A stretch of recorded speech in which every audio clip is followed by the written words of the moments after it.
A few months ago, we tested the Toyota Crown Hybrid sedan. It wasn't a bad vehicle, but frankly, compared to the Toyota Camry Hybrid, I didn't really see much of a difference. I mean, both about the same size. The Camry's $10,000 less and gets better fuel economy, so I didn't really see the point of the Crown personally. Plus, the Camry's a proven product, been out many, many years. Now Toyota has an SUV version of the Crown called the Signia, if I'm pronouncing that correct. It falls in between the compact RAV and the midsize Highlander, both in size and price, and I think this makes more sense. So let's order one and see what it's like. And here's the starting price. And they sent us the Upgrade Limited. That includes a 11-speaker stereo system and 21-inch wheels and tires, among other goodies. So it cost a wee bit more. But good news, it's actually made in Japan by Japanese workers and Japanese parts, which is what I want in a Japanese nameplate car. The safety rating isn't out yet, but if you're buying a car to drive instead of crash, I wouldn't worry about it too much. Alright, here it is, and I think this is a pretty nice looking vehicle myself. And here's the rear. And one of the first things we do, we get a vehicle, check and see what brand of tires they're giving us, because a lot of car companies are putting cheap garbage on to save money, but these are Bridgestones, nothing wrong with that. The second thing we do is check and see if there's a spare tire. There usually is not on a hybrid. Nope, just a cheesy tire repair inflator kit. Looks like you could fit a small spare in here though. For what they're charging, I would think so. Now see, this is a problem because a lot of people use these to go out of town, maybe hiking out in the desert or the national forest to go to the lake. You know, places where there's not any cell service. If you get a flat, you need to call AAA. So if you're taking an extended trip, you need to get a spare tire. Just got to do it. Have the dealer toss in one on the deal if you buy one.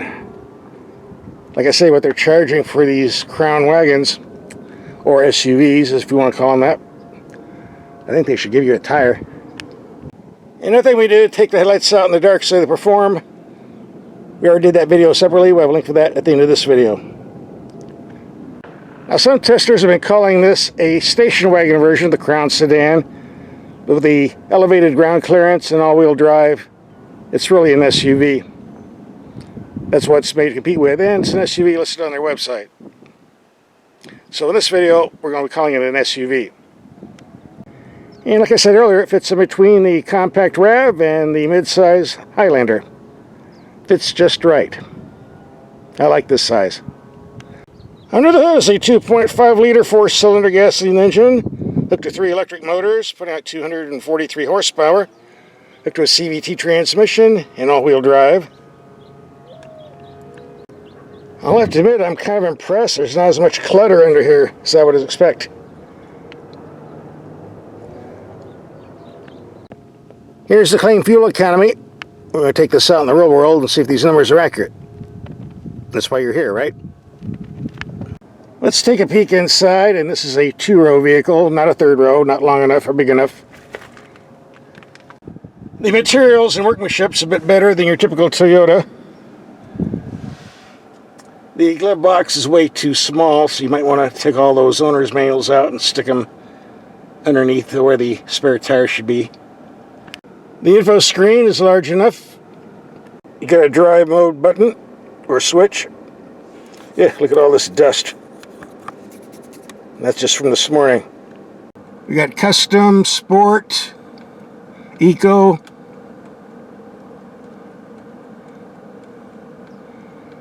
No off-road setting, okay. Oh yeah, we do have a normal setting though.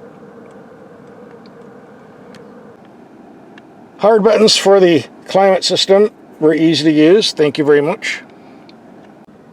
A nice gauge cluster. And I see reflection glare, but it's on my camera, not my eyeball, so it's not as bad as it looks.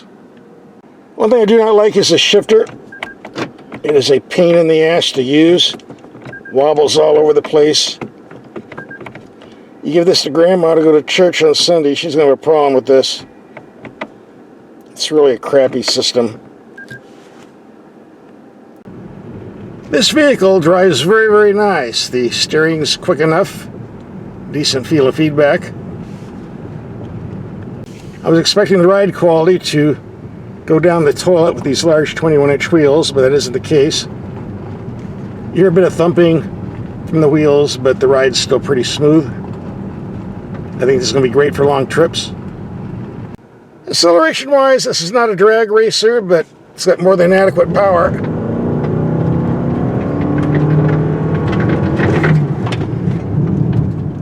Excellent brakes. Handles pretty good too.